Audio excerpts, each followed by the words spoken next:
price yourself! Let's trade some pain!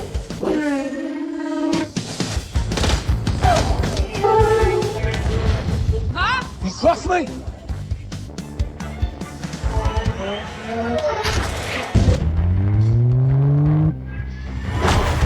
Just keep driving, I'll make it!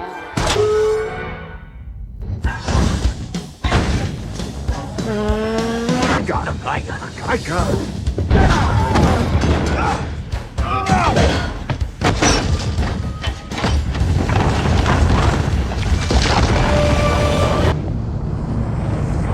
An elite MI6 team is ambushed by cybernetically enhanced super soldier Brixton Lore, who steals a deadly programmable virus called Snowflake.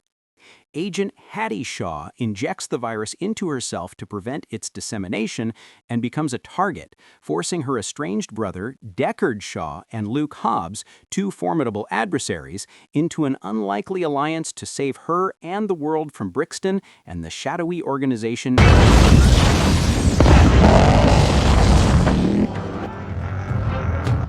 Bring me the chopper.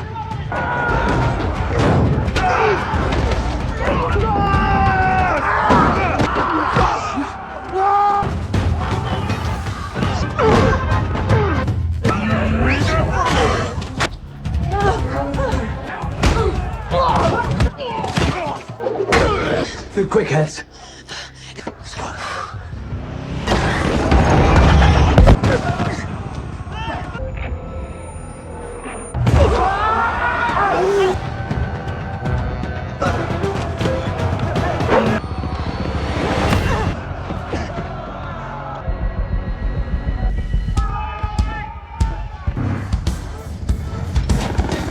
Let's go fishing, son!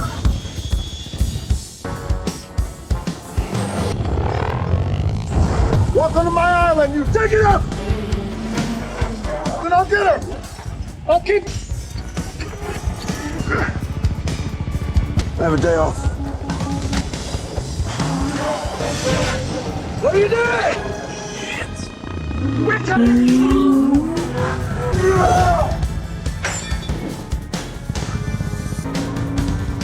Team up now!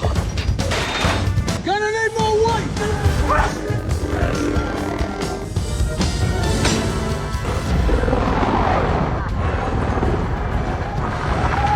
Hit him with the boot!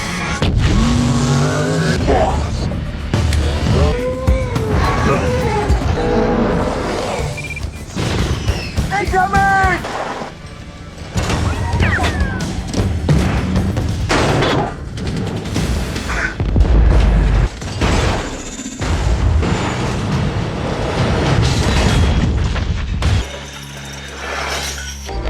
Got you, Hobbs. Hey! The road's out!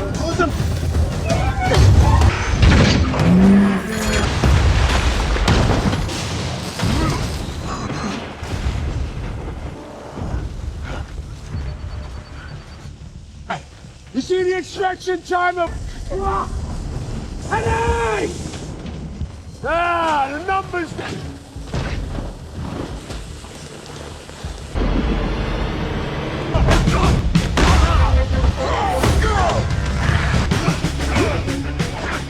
What's the problem, boys? Is it...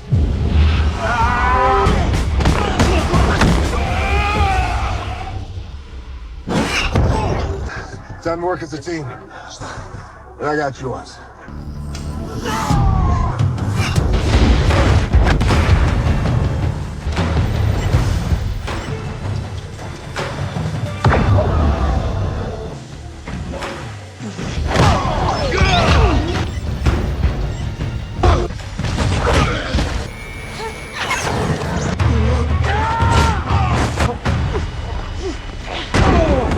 Here comes the krypton. Once you find, I wanna go free time.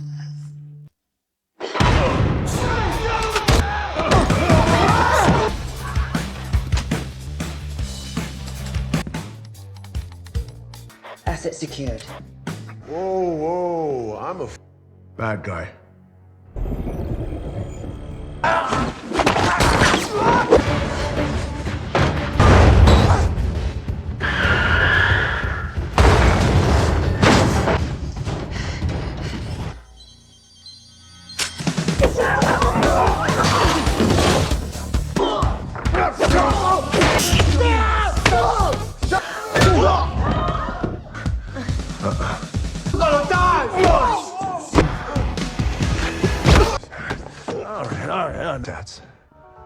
All right, okay.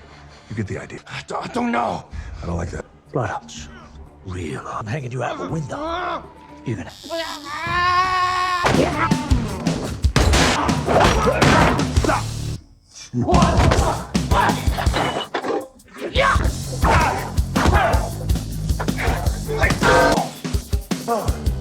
You taking it easy on me? For the moment.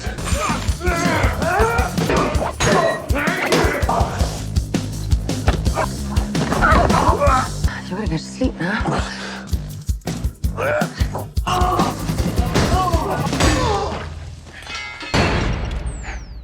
Medical. And in the pursuit of a perfect world, EZM will carve out.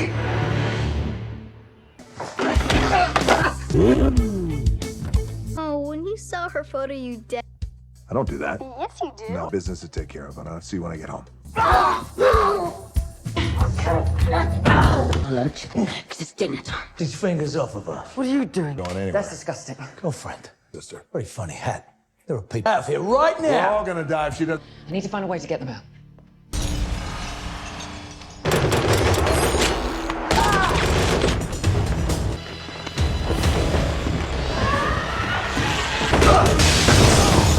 I'm more of a now type of guy.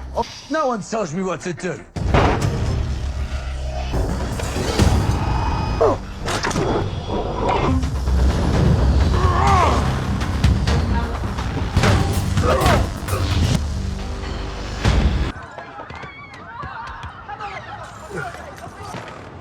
Now I take you to school. You I am. Yeah, there's 3 bullets. 2 to the chest, 1. Yeah. You're not the man I know.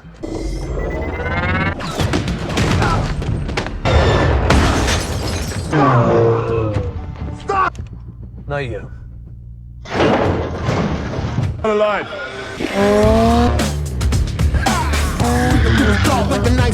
No, really? Huh? I'm texting myself. Speak, I don't care to hide and I will fight. I am the evolution. You might want to...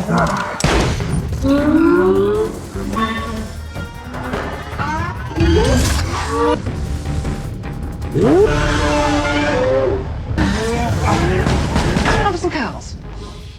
Very good. It's a ghost. Supposed to be dead.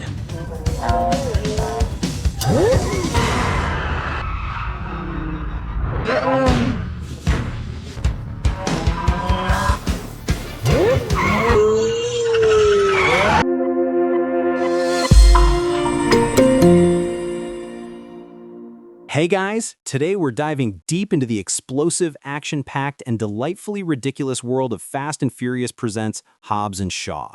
Get ready for a high-octane recap that spares no detail, from the bone-shattering fights to the gravity-defying stunts, and of course, the relentless bickering between our 2 titular heroes. This movie is pure, unadulterated popcorn entertainment, and we're going to break down every glorious moment. Before you head off, if you're enjoying the kind of content I make, please consider liking and subscribing. No pressure, but it truly helps me keep the action coming. Our story kicks off in a dimly lit, high-security Aetion facility tucked away in the heart of London. The air is thick with tension, a faint hum of unseen technology providing a constant low-level drone. Suddenly, the silence is shattered by the deafening crack of a breach. Alarms blare, a shrill, piercing wail that echoes through the sterile corridors, and my 6 agents, armed and ready, swarm the area, their boots pounding on the polished floor. Leading them is the sharp, no-nonsense Hattie Shaw, her eyes scanning every shadow, every potential threat. They're here to retrieve something incredibly dangerous, a bioweapon known as Snowflake, a programmable virus capable of wiping out humanity with frightening precision. Just as they think they have it contained, a menacing figure materializes from the shadows, an almost supernatural calm preceding his brutal assault. This is Brixton Lore, a man who moves with the terrifying efficiency of a machine because, well, he kind of is one. His body is a marvel of cybernetic enhancements, making him faster, stronger, and more durable than any human should ever be. He's wearing sleek, dark armor that seems to absorb light, and his presence alone sends shivers down your spine. The firefight erupts, gunshots ring out, each report a sharp metallic clang against the walls. But Brixton, seemingly impervious, barely flinches. He disarms agents with a flick of his wrist, sending their weapons skittering across the floor with a harsh clatter. Punches land with the sickening thud of bone against steel, and agents are sent flying as if struck by a truck. Hattie, quick-thinking and resourceful, realizes the weapon is about to fall into the wrong hands. In a desperate split-second decision that's either incredibly brave or incredibly reckless, she snatches the glowing vial containing the snowflake virus and with a grimace of determination, injects it into her own bloodstream. The needle glints under the emergency lights, a tiny but pivotal act. Brixton, furious, delivers a swift, brutal kick that sends her sprawling away. As she scrambles away, he makes it look like she betrayed her team, planting false evidence to frame her. The facility is left in chaos, a swirling vortex of smoke, alarms, and the dying groans of agents. Cut to Los Angeles, a stark contrast of sunny beaches and bustling city life. We meet Luke Hobbs, a man built like a granite statue carved by the gods themselves. He's in a boxing gym, the rhythmic thwack of his fists against a heavy bag filling the air. Each punch carries the force of a small earthquake, the bag swaying wildly with every impact. He's got that signature focused intensity, sweat beading on his brow, muscles bulging with effortless power. The man is a walking, talking tank. After a quick sparring session that looks more like a demolition derby, he gets a call from his old frenemy, the ever-suave CIA agent Locke, played by the endlessly sarcastic Ryan Reynolds. Locke, with his usual rapid-fire banter, delivers the grim news. A bioweapon is out there. Hattie Shaw is the prime suspect, and Hobbs is the only man tough enough to bring her in. He lays out the situation with a rapid-fire explanation that somehow makes global catastrophe sound like a minor inconvenience. Hobbs, ever the patriot, agrees, but with a palpable reluctance to work with anyone, let alone someone he doesn't know. Meanwhile, in a swanky London penthouse, Deckard Shaw is enjoying the finer things in life, a martini glass clinking delicately as he listens to a news report about the very incident Hobbs is now involved in. Shaw is all tailored suits and smooth movements, a refined predator with a dangerous edge. He's got that look about him, the kind that says he could disarm you with a smile or a headbutt, depending on his mood. He's contacted by his own handler who, with an air of exasperation, informs him that his sister, Hattie, is a rogue agent and has stolen a deadly virus. Shaw, clearly annoyed that his morning gin and tonic has been interrupted by family drama and global peril, also agrees to take the case, fueled by a mixture of concern for his sister and a healthy dose of professional pride. He's definitely not thrilled about the prospect of working with the brute that is Luke Hobbs, a sentiment he voices with a dismissive wave of his hand. It's almost comical how quickly these two alpha males are forced into proximity. The stage is set for an awkward, testosterone-fueled reunion. Hobbs and Shaw are brought together in a CIA black site, a sterile, utilitarian room designed to induce maximum discomfort. The tension is so thick you could cut it with a butter knife. The moment they clap eyes on each other, the verbal jabs begin, a rapid-fire volley of insults and thinly veiled threats. Hobbs, all brawn and blunt force, calls Shaw a tea-swilling, crumpet-eating limey. Shaw, sharp-toned and sophisticated, counters with digs about Hobbs' size and his apparent lack of intellectual depth. Their handlers try to get them to focus, reminding them of the world-ending stakes, but it's like herding cats, if the cats were also armed to the teeth and actively trying to one-up each other. It's glorious. They begrudgingly agree to work together, their mutual disdain almost an additional character in the room, constantly buzzing in the background. Their first lead takes them to a series of safe houses and informants, a shadowy network of global intelligence and illicit dealings. The pursuit begins with a frantic energy, the ticking clock of Hattie's injected virus adding an urgent, desperate pulse. Their intel leads them to a secluded warehouse on the outskirts of London, a desolate place where shadows stretch long and the wind whistles through broken panes of glass. It's the kind of place where bad guys gather, probably to monologue. Inside, they find Hattie, trying to lay low, her MI6 training evident in her guarded movements. The reunion is anything but warm and fuzzy. Hobbs bursts in like a battering ram, ready to apprehend her, while Shaw, with a more cautious approach, tries to assess the situation.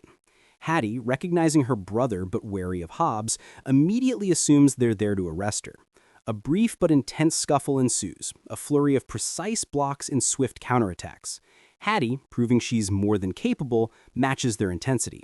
Just as things are getting truly heated, the concrete walls shudder with a terrifying rumble, and Brixton Lore makes his grand entrance, heralded by the screech of tires and the splintering of wood as he crashes through a wall on his futuristic motorcycle.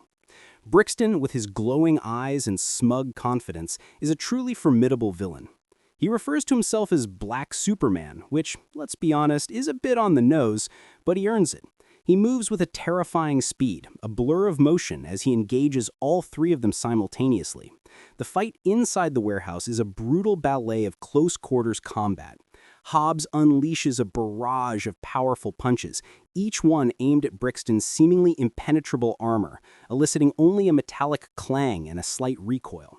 Shaw, with his agile, tactical fighting style, attempts to find weaknesses, darting in and out, landing precise kicks and strikes that would fell a lesser man. Hattie, using her MI6 training, contributes with sharp elbow strikes and knee jabs, proving she's not just a damsel in distress but a genuine asset. Brixton, however, is on another level. He predicts their moves, blocks their attacks with inhuman grace, and retaliates with devastating force, sending them flying with bone-jarring impacts. The sheer spectacle of Hobbs and Shaw, two seemingly unstoppable forces struggling against one man, is a testament to Brixton's enhanced abilities. The fight spills out into the streets of London, transforming a mundane urban landscape into a chaotic battlefield.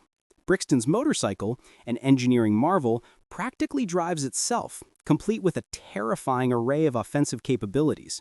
He pursues them relentlessly, a dark, cybernetic specter. What follows is a truly epic car chase, a signature of the Fast and Furious franchise, but with a cybernetic twist.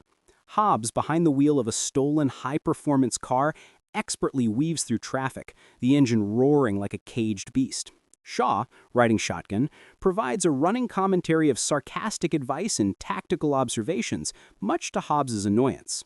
Hattie, in the back, tries to keep up with the plan while also trying not to have her head bashed in. The sounds are a symphony of destruction. Tires screeching on asphalt, metal scraping against metal, the deafening boom of minor explosions as Brixton's bike fires energy blasts, shattering windows and sending debris flying. They smash through market stalls, sending fruit and vegetables airborne in a colorful, messy explosion. They narrowly avoid double-decker buses, the sheer size of the vehicles creating a terrifying visual as they speed by. At one point, Hobbs performs a ridiculous but exhilarating maneuver, driving through a building rather than around it, the walls crumbling around them with a satisfying crash. It's utter chaos, perfectly choreographed. During a brief lull in the chase, Hattie reveals the grim truth. The virus is inside her, slowly replicating and altering her cells. If they don't extract it within a specific time frame, it will become irreversible, turning her into a biohazard or worse.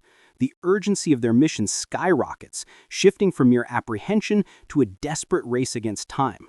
Shaw's protective instincts, previously buried under layers of cynicism, rise to the surface. His sister is dying, and he realizes this isn't just another job. Hobbs, too, sees the gravity of the situation, his gruff exterior momentarily softening with a flicker of concern. It's a moment that briefly unites the trio, transcending their differences for the sake of Hattie's life. They realize they need a specialist, someone who understands the virus and can develop a way to extract it. Hattie remembers the name of Professor Andreyko, the scientist who created Snowflake, now imprisoned in a high-security black site in Russia.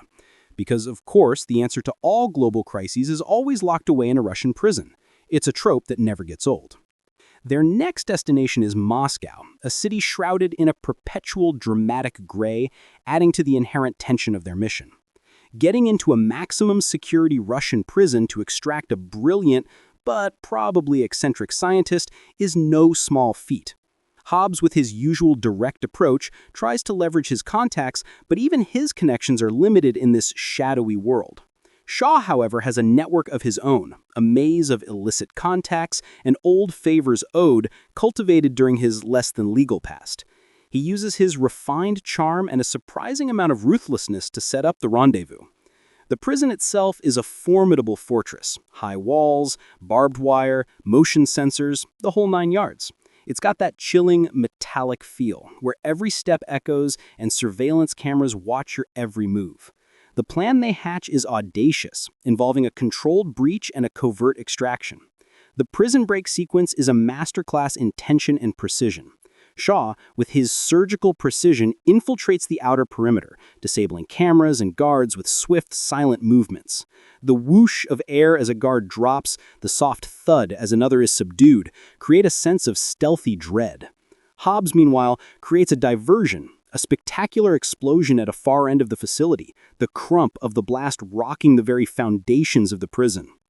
Alarms blare, spotlights sweep the yard, and guards scramble, creating the perfect window for Shaw to reach Andrejko's cell. Andrejko, played by Eddie Marsan, is exactly what you'd expect, a nervous, brilliant scientist more comfortable with petri dishes than prison bars. He's terrified, but intrigued by the prospect of freedom and the opportunity to fix his deadly creation. Shaw, with a mixture of threats and promises, extracts him. But of course, nothing goes smoothly. Brixton and his Etion forces, always one step ahead, intercept them. Another furious gunfight erupts, the cacophony of automatic gunfire echoing through the narrow prison corridors. Hobbs, having finished his diversion, barrels through the chaos, laying waste to Etion operatives with brutal efficiency. The sheer force of his blows send men flying, weapons clattering to the ground. Shaw and Hattie cover Andrejko, shielding him from the relentless onslaught. They manage to escape the prison by the skin of their teeth, leaving behind a trail of spent casings and thoroughly bewildered prison guards. Andrejko, once safely out, explains the grim reality. The virus isn't just replicating, it's embedding. To extract it, they need a specialized device, a kind of extractor that uses powerful magnetic fields and targeted radiation.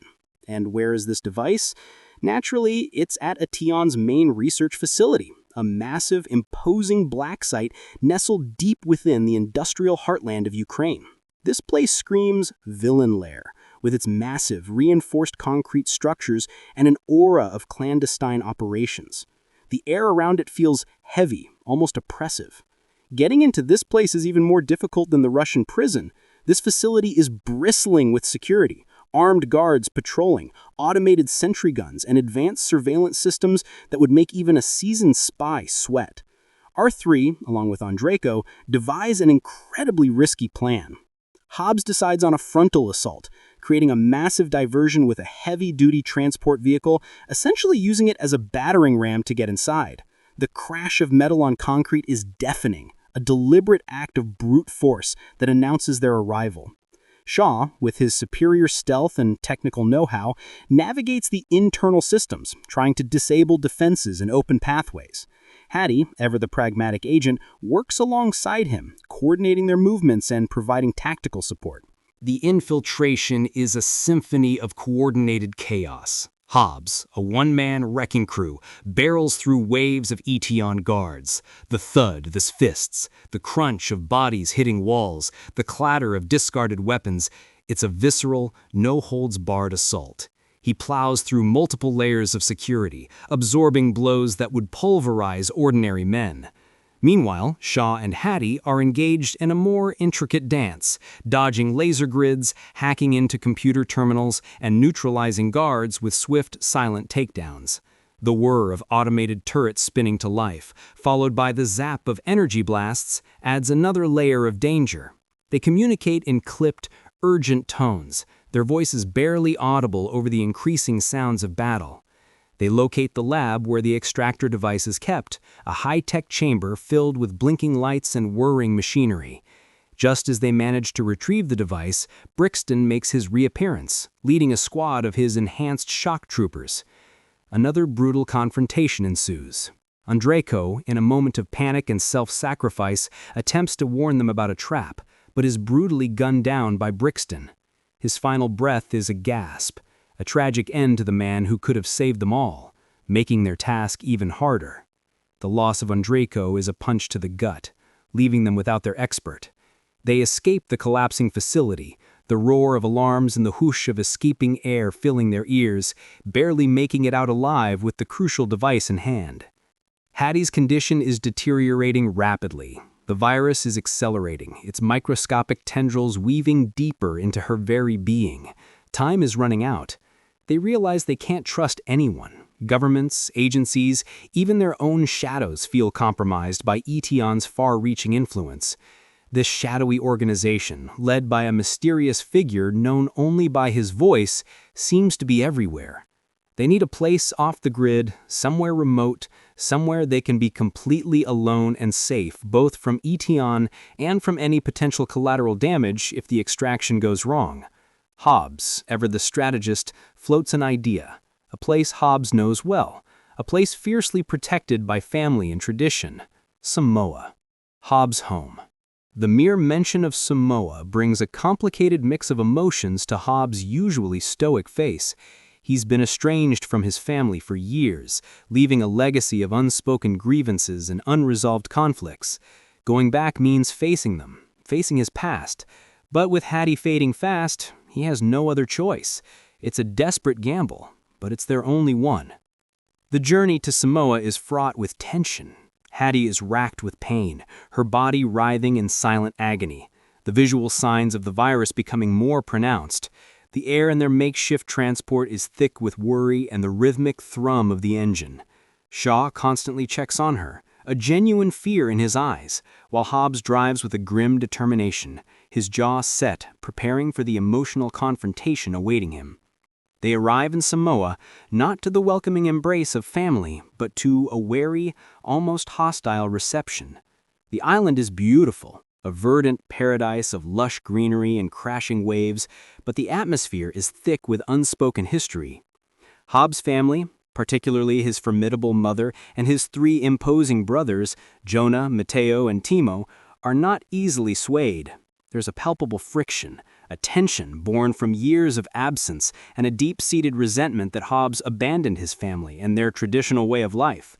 The sound of waves gently lapping the shore is a stark contrast to the brewing storm within the family. Hobbs approaches his mother, a woman with eyes that could melt steel, but who also holds a deep love for her prodigal son. He explains the situation: the world-ending virus, his sister-in-arms, Hattie, dying before their eyes, the need for a powerful energy source to activate the extractor. It's not just a plea, it's a desperate confession, an admission of his own vulnerability. His mother, after a long, scrutinizing silence, agrees to help, but not without reminding him of his duty to family, to Aiga. Her words resonate with the weight of generations. His brothers, however, are a tougher sell. Jonah, the eldest, is particularly resistant, his face a mask of distrust and resentment. He challenges Hobbs, not just verbally, but physically. A brief, tense exchange of traditional Samoan warrior stances and challenging glares. The air crackles with unspoken aggression. Eventually, through a combination of Hobbs' stubborn determination and Shaw's surprisingly persuasive, if be it sarcastic, arguments, they reluctantly agreed to lend their support. It's a moment of begrudging acceptance, not quite forgiveness, but a vital step towards it. They're going to war, and the Hobbs family, for better or worse, stands together. The preparations for the inevitable showdown are incredible, a fascinating blend of ancient tradition and modern improvisation. The Hobbs family isn't just a group of tough guys, they're master craftsmen and warriors. They begin by rigging the entire island with ingenious traps and defenses. Imagine the whoosh of a sharpened bamboo spear being tested, the thump of a massive log swinging into place, the clatter of metal as they convert old car parts into makeshift armor. They gather whatever they can find: old engines, generators, scrap metal, even coconuts, and transform them into formidable weapons. Hobbs's brothers, with their impressive physical strength and innate understanding of their environment, work tirelessly. Jonah, the mechanic, takes charge of converting vehicles, turning them into armored, weaponized machines that look like they belong in a post-apocalyptic Mad Max film, complete with the roaring vroom of modified engines. Mateo and Timo, the fighters, lead the charge in setting up the traditional booby traps, each one designed to disorient, disable, or destroy an incoming enemy. The sound of their work fills the air, a symphony of hammering, grinding, and the occasional grunts of effort.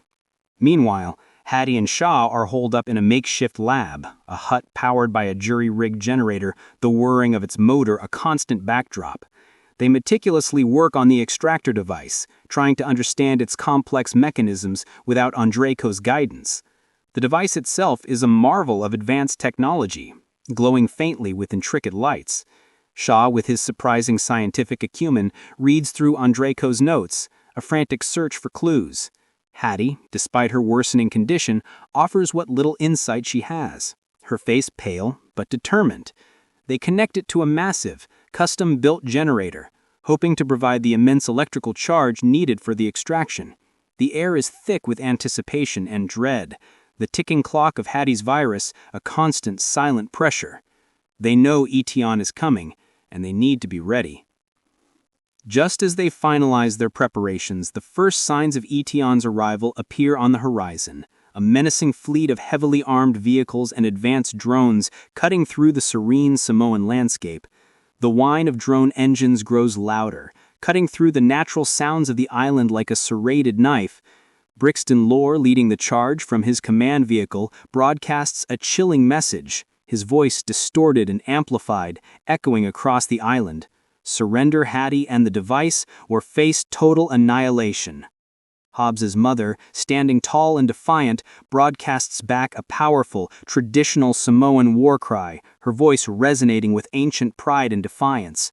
It's a goosebump-inducing moment, a powerful declaration of war. The battle begins.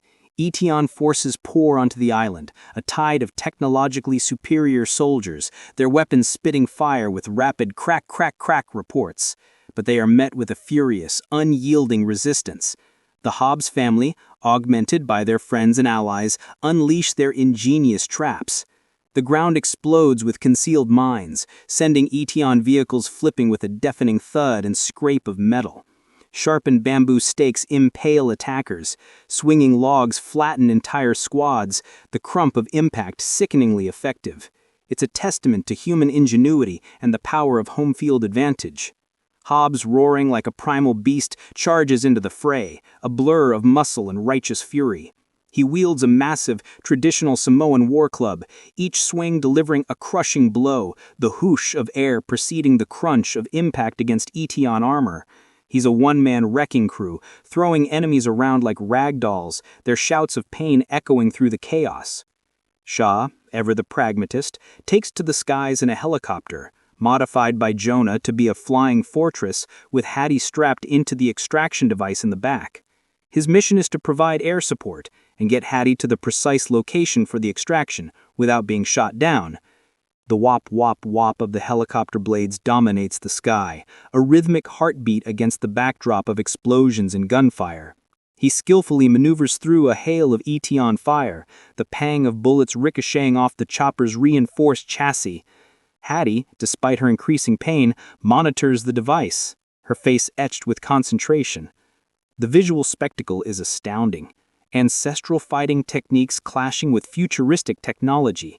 The sounds are a symphony of destruction, the thud of bare fists against cybernetic armor, the crack of gunfire, the roar of engines, the boom of explosions, and the distant rhythmic chanting of the Samoan warriors. It's exhilarating and terrifying at all once. Brixton, relentless, focuses his attention on Hobbs, knowing that defeating the patriarch will break the family's spirit. Their inevitable confrontation is a brutal, extended hand-to-hand combat sequence. Brixton's cybernetic enhancements give him an undeniable edge. He moves with preternatural speed, his blows carrying the force of a hydraulic press, each punch landing with a sickening thwack. Hobbs, despite his colossal strength, finds himself outmatched in a... Seeing Hobbs in peril, Shaw makes a crucial decision. He sets the helicopter down, quickly unstraps Hattie from the still-charging extractor, and rushes to his brother's aid. It's a moment of genuine camaraderie. The bickering finally set aside for the greater good. The two alpha males, finally united, face Brixton together. The final showdown is a tag team effort, a beautifully choreographed dance of contrasting fighting styles. Hobbs, with his raw power and unyielding resilience, acts as the immovable object, absorbing Brixton's heaviest blows and creating openings. Shaw, the agile and strategic force, darts around Brixton, exploiting his blind spots, landing precision strikes, and using his intelligence to anticipate Brixton's moves. They communicate without words, a series of glances and subtle movements, perfectly in sync. The sounds are a brutal symphony. The crack of bone, the thud of flesh against cybernetic plating, the grunts of effort and the enraged roars of Brixton. They manage to corner him, forcing him into a series of increasingly desperate maneuvers. In a climactic move, they combine their efforts. Hobbs delivers a crushing blow that stuns Brixton, sending him stumbling. Before he can recover, Shaw wraps a chain around Brixton's neck, anchoring him. Then, in a moment of sheer physical dominance, Hobbs grabs the other end, and they both pull, exerting immense force. The chain tightens. Brixton struggles, his cybernetic enhancements sparking and whirring under the pressure. His systems start to glitch, his eyes flickering. He's outmatched. Just as they are about to deliver the final blow, Etion's shadowy leader, still only a disembodied voice, remotely deactivates Brixton. His systems shut down, and he collapses, his body finally failing. A small sigh of relief escapes the two heroes, but it's quickly replaced by the chilling realization that Etion is still out there, and their leader is watching. The fight may be over, but the war certainly isn't. The deafening silence after Brixton's fall is eerie, broken only by the sound of their heavy breathing. With Brixton defeated, the immediate threat is neutralized. They rush back to Hattie, who is now dangerously close to the point of no return. Shaw meticulously restarts the extraction sequence, the device humming to life with a soft whir. The tension is palpable as they watch the readouts, waiting for the virus to be expelled. After what feels like an eternity, a final intense burst of energy from the device, a faint pop, and a visible shimmer around Hattie's body confirms it. The snowflake virus has been successfully extracted. Hattie, exhausted but relieved, collapses into her brother's arms, saved by mere seconds. The relief that washes over Hobbs and Shaw is immense, a quiet exhale after a storm of chaos. The world, for now, is safe. In the aftermath, amidst the still smoking ruins and the quiet triumph, Hobbs has a long overdue, heartfelt conversation with his mother and brothers. He apologizes for his absence, for the years he spent away, acknowledging the pain he caused. His mother, with a gentle hand on his cheek, offers him a form of forgiveness, a quiet understanding passing between them. His brothers, particularly Jonah, who had been the most resistant, finally accept him back into the fold, a subtle nod and a shared knowing look signaling the reconciliation. The sounds of rebuilding already begin, the rhythm of hammering and calling echoing through the now peaceful island. It's a powerful moment of family reunion, of healing old wounds under the Samoan sun. Shaw, always one to make a grand exit, exchanges a final, begrudgingly respectful handshake with Hobbs. There's a newfound mutual respect, born from shared peril and a genuine understanding of each other's strengths. He takes Hattie, who is still recovering, but looks significantly better, and they fly off into the sunset, presumably for a much-needed vacation and a lifetime of brother-sister banter. But the story doesn't quite end there. In the first post-credits scene, we see Hobbs back in his office, getting another call from Locke, the perpetually sarcastic CIA agent. Locke tells him about a new, even more terrifying virus, one that's designed to make you slowly eat yourself from the inside out. Hobbs, with a weary sigh, grumbles about the never-ending parade of global threats, clearly wanting nothing more than a quiet day off. It's a classic comedic setup, hinting at future adventures. In another scene, Shaw, ever the prankster, gets his revenge on Hobbs for some earlier slight, by anonymously calling him and reporting his full name, Luke Hobbs, to local authorities, falsely claiming he's a child predator. The humor is in Hobbs's confused fury as police surround his vehicle, a perfectly executed bit of psychological warfare from Shaw. And then there's the delightful recurring appearance of Victor Locke, Ryan Reynolds' character, showing up unexpectedly, further cementing their bizarre friendship and hinting at a deeper connection within this universe. He's always good for a quick sardonic line that perfectly cuts through the lingering tension. These little snippets extend the fun, reminding us that even after saving the world, these characters just can't catch a break. This incredible ride of a movie really drove home the undeniable power of family, both the ones you're born into and the ones you choose along the way. It showed us that even the most stubborn, individualistic heroes can find strength and purpose in unity, learning to trust and rely on each other when the stakes are impossibly high. The movie beautifully balanced the epic scale of its action with intimate moments of character growth, reminding us that even in a world of super soldiers and global viruses, human connection remains our greatest weapon.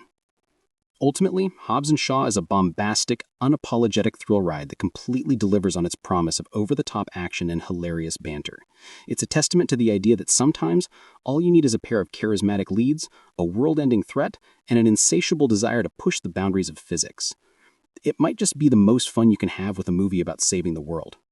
Our story kicks off not with a gentle morning breeze, but with a full-throttle assault on a top-secret Ateon facility in London.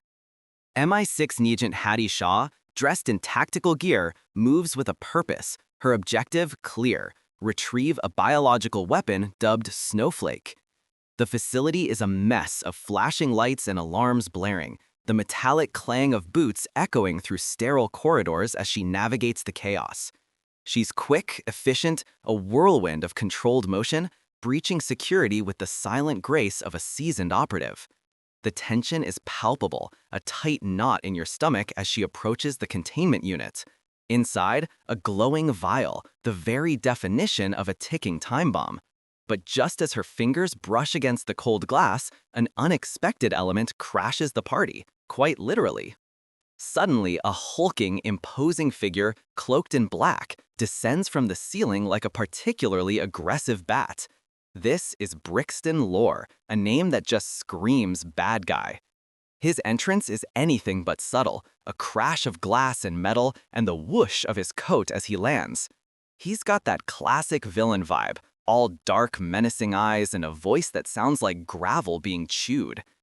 Brixton, as we soon learn, isn't just a tough guy. He's got cybernetic enhancements, making him faster, stronger, and seemingly impervious to bullets. Seriously, who needs a gym membership when you can just download an upgrade? He casually tosses around highly trained guards like they're ragdolls, each impact delivering a sickening crunch that makes you wince. Hattie, quick thinking as always, realizes the game has changed.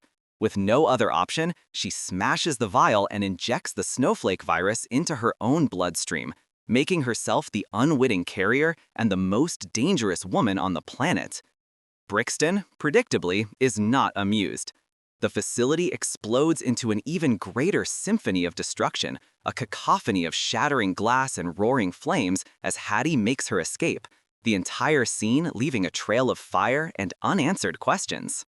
Cut to Los Angeles, a much sunnier and slightly less explosive affair where we find Luke Hobbs. He's not dodging bullets, but rather getting his daughter, Sam, ready for school. The contrast is stark, the domestic bliss a brief respite from the impending global catastrophe. Hobbs is a mountain of a man, even when he's just making pancakes, his voice a deep rumble that could probably vibrate loose fillings. He's all about family, discipline, and probably a well-balanced breakfast. He's got this intense fatherly gaze, a protective aura that hints at the powerhouse beneath the soft dad exterior. We see him lift weights, a truly impressive feat of strength, the grunts and groans of his exertion filling the air. Before heading off to his DSS office, a federal agent through and through. His workspace is impeccably organized, unlike, I imagine, mine after a Monday morning. There's a quiet determination about him, a man of routine and principle. Meanwhile, across the pond in London, we meet Deckard Shaw. His life is a bit more refined, shall we say. He's in an underground fight club, not as a participant, but observing with a detached coolness, sipping on an espresso. His suit is sharp, his hair perfect, and his demeanor is pure, unadulterated suave. The sounds of fists hitting flesh, the roar of the crowd, the thud of bodies hitting the mat, it's all just background noise to his sophisticated morning. Shaw's got this elegant brutality about him, a dangerous intelligence lurking behind those piercing eyes. He's former MI6, now a mercenary with a moral compass that occasionally points towards whatever benefits me most, but he's undeniably effective. He's then called into a meeting, his handler explaining the situation with the stolen virus and the mysterious Ateon organization. The news of his sister Hattie's involvement hits him like a physical blow, a rare crack in his otherwise impenetrable facade. The gears in his mind begin to turn, a quiet clicking sound that signals impending chaos. Back in the US, Hobbs is getting the same briefing. His superior, a stern woman with an even sterner haircut, lays out the gravity of the situation. A deadly virus, an enhanced super soldier, and the world potentially going up in flames. Hobbs, ever the patriot, is ready to roll. But then comes the kicker. He has to work with Shaw. The collective groan from the audience is almost audible. Their previous encounters have been less than friendly, involving a lot of smashed cars and property damage and a generous sprinkling of insults. The two men are forced into an interrogation room, a sterile environment that quickly becomes a verbal boxing ring. Their initial exchange is a masterpiece of passive-aggressive bravado and thinly veiled threats. The room crackles with their animosity, each man trying to out-alpha the other. Hobbs, with his blunt force and sheer presence, tries to dominate. Shaw, with his sharp wit and cunning, parries every verbal jab. They trade insults about their fashion sense, their intelligence, their respective abilities, the air thick with their simmering hatred. It's truly a thing of beauty, a comedy of errors waiting to happen. "You got a mustache growing on your soul," Shaw quips, and Hobbs just glares, the muscle in his jaw twitching. It's clear they'd rather punch each other than cooperate, but the fate of the world, unfortunately, depends on their shaky alliance. The CIA intervenes, forcing the two reluctant heroes to team up. Their first order of business is to track down Hattie. Shaw, with his insider MI6 knowledge, quickly deduces her likely movements. They find her in a safe house, and the reunion is, shall we say, less than heartwarming. Hattie, exhausted and on edge, is startled by their sudden appearance. The moment Hobbs and Shaw lock eyes on her, a wave of relief, quickly followed by suspicion, washes over them. Shaw, ever the protective older brother, immediately starts questioning her, his tone laced with concern and a dash of his usual condescension. Hattie, meanwhile, is trying to explain the whole virus in my body predicament, but the boys are too busy bickering. Hobbs, seeing the distress in Hattie's eyes, cuts through their sibling squabble with a booming command, demanding answers. The dynamic shifts slightly, Hobbs becoming the pragmatic mediator. Hattie explains how Brixton isn't just some random thug, but a ghost from Shaw's past, a former colleague believed dead, now resurrected with cybernetic enhancements by the mysterious Ateon organization. The snowflake virus, she explains, is programmable, designed to target specific DNA, effectively wiping out chosen populations. The ticking clock in her own body adds an urgent, personal stakes to the global threat. They realize they need to extract the virus before it goes critical, which is easier said than done. No sooner do they formulate a flimsy plan than Brixton and his heavily armed goons crash the party. A massive car chase erupts through the streets of London, a symphony of screeching tires, smashing metal, and the roar of engines. Brixton, on his impossibly sleek transforming motorcycle, is a blur of motion, effortlessly dodging traffic and performing gravity-defying stunts that make you wonder about the physics of this universe. He's got this super soldier thing down pat, zipping around like a video game character with infinite health. Hobbs is behind the wheel of a massive armored truck, plowing through obstacles with the grace of a rhino. Shaw, ever the strategist, is providing tactical advice and making sarcastic comments from the passenger seat, occasionally leaning out to take potshots with a precision handgun. The crack of gunfire fills the air, punctuated by the metallic screech of cars colliding and the guttural roars of Hobbs as he exerts himself. Buildings blur past, the city lights reflecting on the speeding vehicles. One particularly memorable moment involves Hobbs using his truck as a battering ram, reducing smaller cars to crumpled heaps of metal. Hattie, trapped in the back, is trying to keep her cool, occasionally yelling directions or a particularly sharp insult at her brother. It's pure, unadulterated chaos, the kind that makes you grip the edge of your seat and forget about the real world for a bit. The chase culminates in a spectacular crash, with Brixton seemingly disappearing into thin air after yet another impossible stunt, leaving our heroes to pick up the pieces and figure out their next move. The trio manages to escape the immediate threat, but they're now on the run, with Ateon and Brixton hot on their heels. They need information, and quickly. Shaw, remembering details from his past and Brixton's history, suggests they track down Professor Andraco, the scientist who developed Snowflake and apparently has the only device capable of extracting the virus from Hattie's bloodstream without killing her.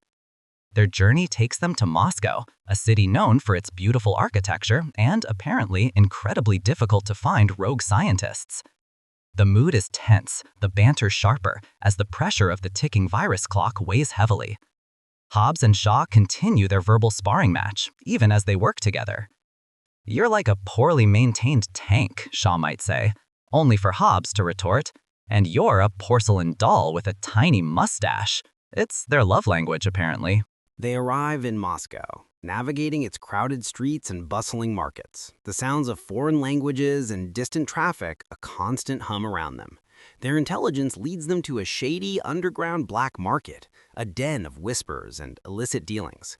This place is a maze of dimly lit alleys and cramped stalls, selling everything from questionable tech to even more questionable information. They encounter a local contact, a nervous man who clearly prefers not to deal with two massive, angry agents. After a brief but firm negotiation, which might have involved Hobbs gently coercing the man with a glare that could melt steel, they get a lead. Professor Andreyko is supposedly dead. Shaw, however, refuses to believe it. He knows Brixton too well. Etion would rather capture than kill such a valuable asset. Their pursuit continues, their footsteps echoing through the grimy underpasses, the tension building with every step. Their persistence pays off. They find Professor Andreyko, not dead, but held captive in a highly secure, almost futuristic Etion black site. The infiltration is a masterclass in contrasting styles. Hobbs goes for brute force, tearing through steel doors and smashing security cameras with his bare hands. The thump-thump smash of his movements a relentless rhythm. Shaw, meanwhile, uses stealth and cunning, bypassing security systems with a few deft key presses and disabling guards with silent takedowns, the whoosh of his movements barely disturbing the air. The crack of a neck, a muffled thud as a body drops, these are the only sounds accompanying his progress. They eventually converge on Andreyko's location, a stark, technologically advanced room where the scientist is being interrogated. Andreyko, a nervous wreck, is relieved but also terrified to see them.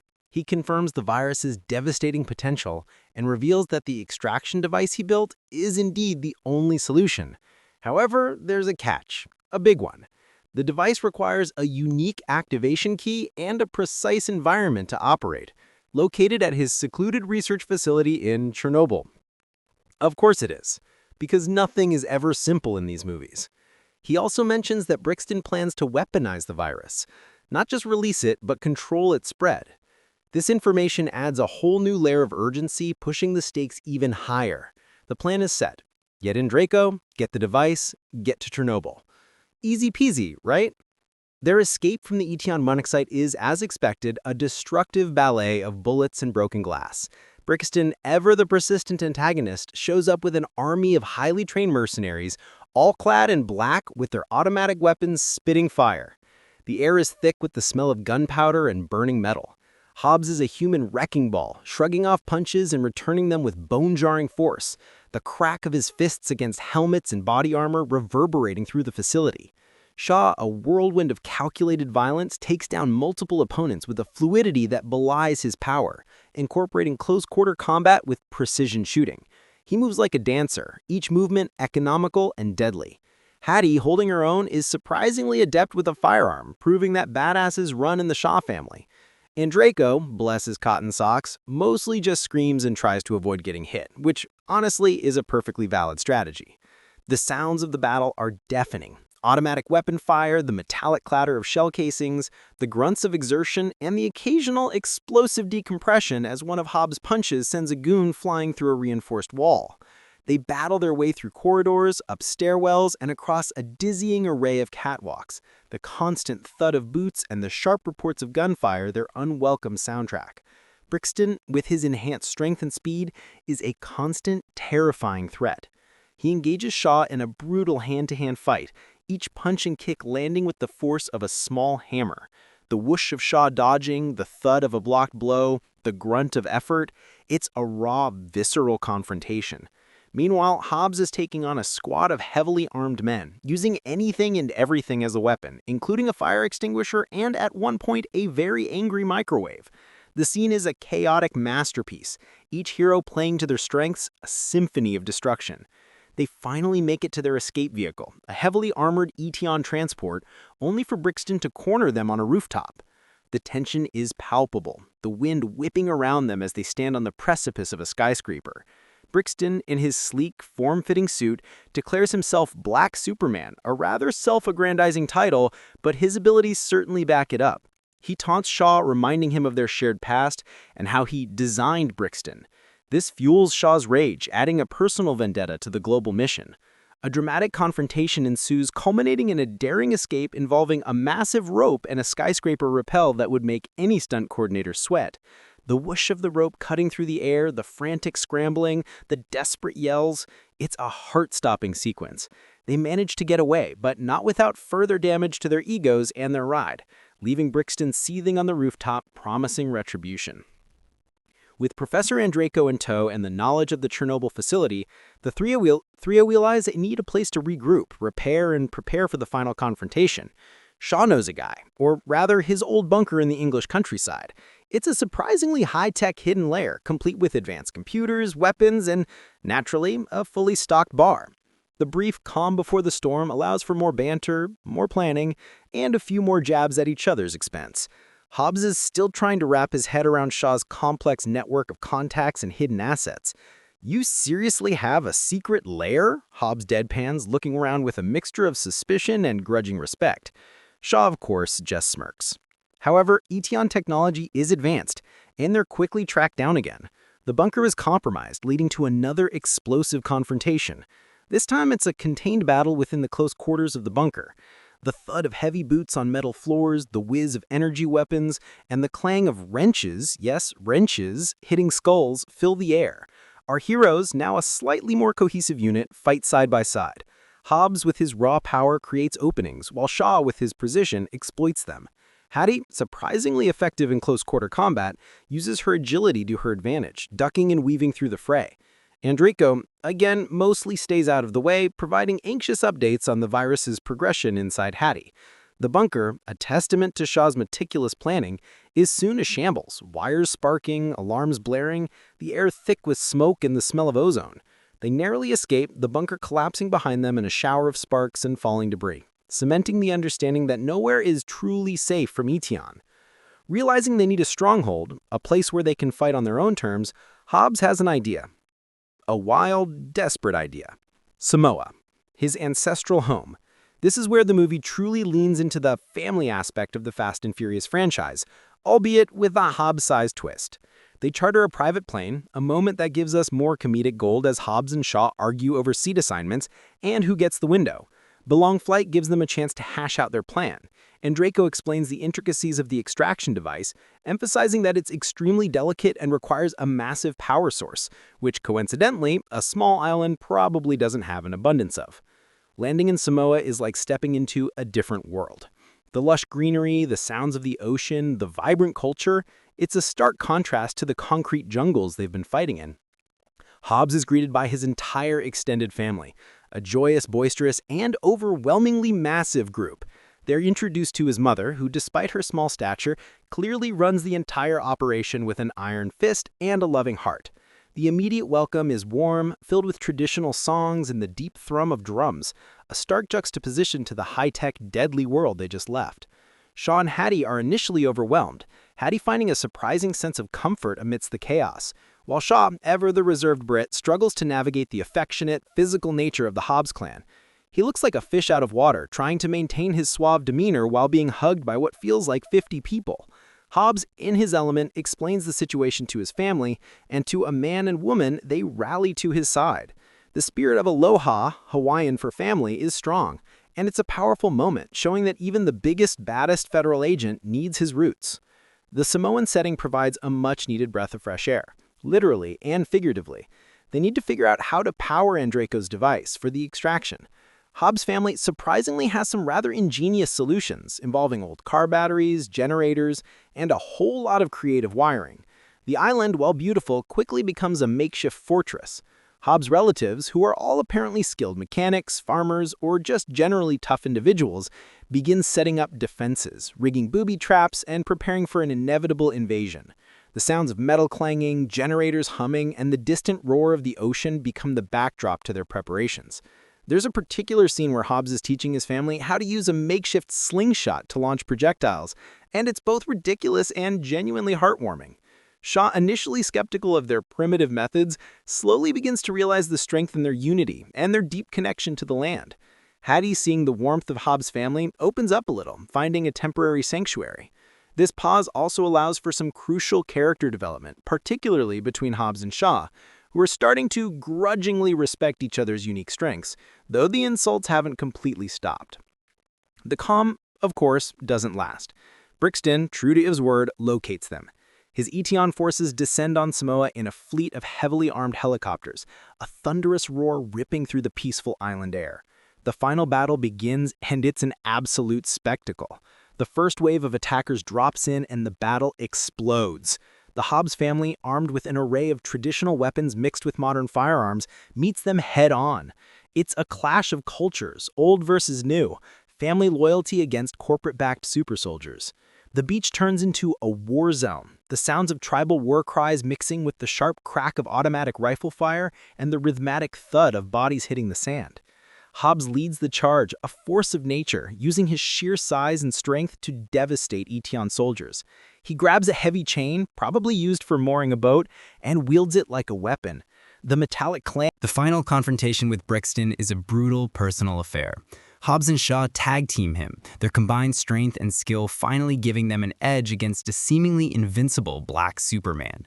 Hobbs delivers devastating blows, his immense power rattling Brixton, the thump of his fists like sledgehammers.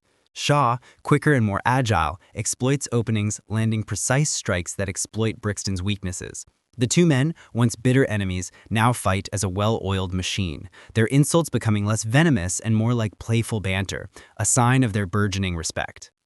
The sound of their blows echoing against Brixton's enhanced body is relentless, a testament to their combined determination.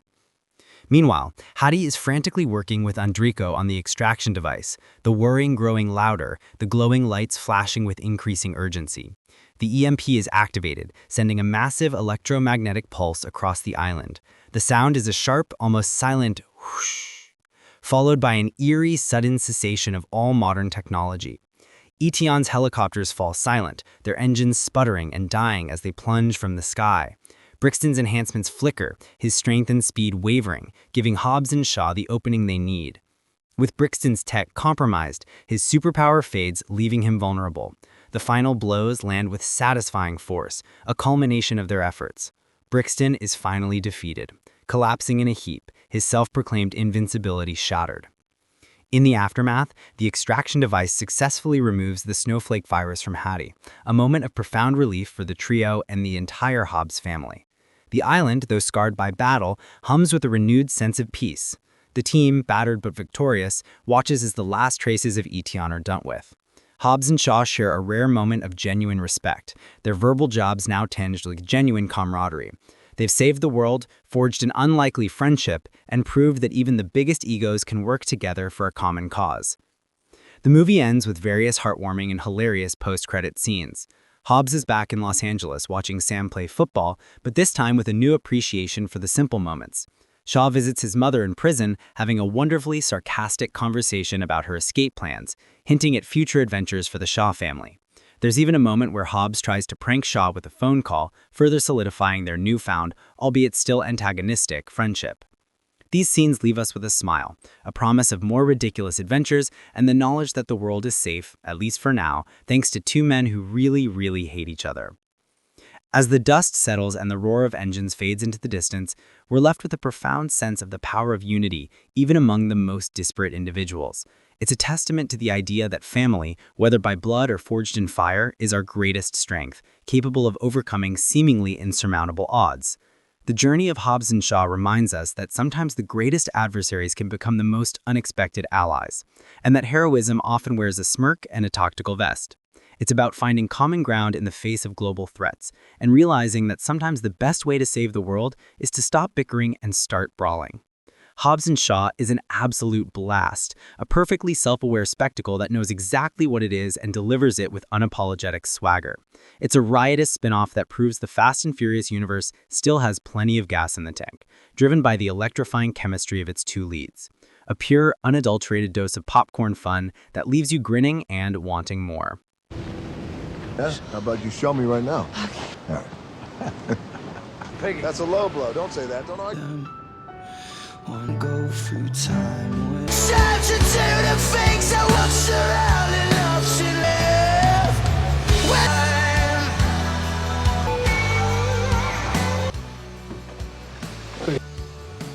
Let's get up.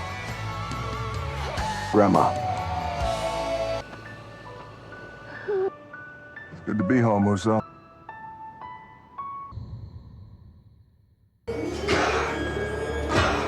God, I feel immediately better. Just talk to your asset vault, but what we're dealing with right insides. But this one, it's so gross. The point is, This is Sam. Sam, You must want to. exactly like your dad. I know, but I need to speak to Hobbs. You say another word. Tell me you took care of We have it so much deeper. Listen, hey,